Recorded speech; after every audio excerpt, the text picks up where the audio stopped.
കോഴിക്കോട്ട് നിന്ന് വിനോദയാത്രയ്ക്കെത്തിയ special school കുട്ടികൾക്ക് ഭക്ഷ്യവിഷബാധയേറ്റതിൽ ബോട്ട് ജീവനക്കാർക്കെതിരെ കേസ്. എറണാകുളം സെൻട്രൽ പോലീസാണ് മരിയൻ ബോട്ട് ഉടമയ്ക്കും ജീവനക്കാർക്കും എതിരെ കേസെടുത്തത്. ചികിത്സ തേടിയവർ ആരോഗ്യനില ഭേദമായതിനെ തുടർന്ന് നാട്ടിലേക്ക് തിരിച്ചു.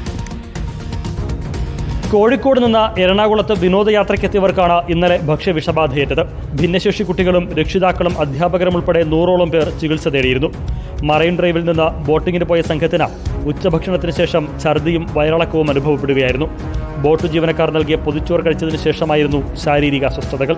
നമുക്ക് മരിയ ടൂർസ് ആൻഡ് ട്രാവൽസ് എന്ന് പറയുന്ന ഒരു ഏജൻസി ത്രൂ ആണ് നമ്മൾ ഇവിടെ ബോട്ടിങ്ങിന് എത്തിയിട്ട് ഉണ്ടായിരുന്നത്.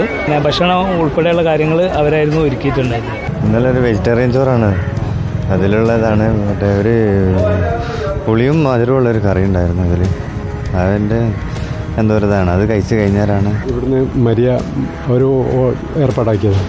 ഇന്നലെ രാത്രി കളമശ്ശേരി മെഡിക്കൽ കോളേജിൽ ചികിത്സ തേടിയ സംഘം ആരോഗ്യനില ഭേദപ്പെട്ടതിനെ തുടർന്ന് ഇന്നു രാവിലെ കോഴിക്കോട്ടേക്ക് മടങ്ങി. സംഭവത്തിൽ മറൈൻ ഡ്രൈവിലെ മരിയൻ ബോട്ട് ജീവനക്കാർക്കെതിരെ പോലീസ് കേസെടുത്തു. ഭക്ഷ്യവിഷബാധയേറ്റ വിദ്യാർത്ഥികളുടെ ഉൾപ്പെടെ മൊഴിയുടെ അടിസ്ഥാനത്തിൽ എറണാകുളം സെൻട്രൽ പോലീസാണ് കേസെടുത്തത്. റിപ്പോർട്ടർ.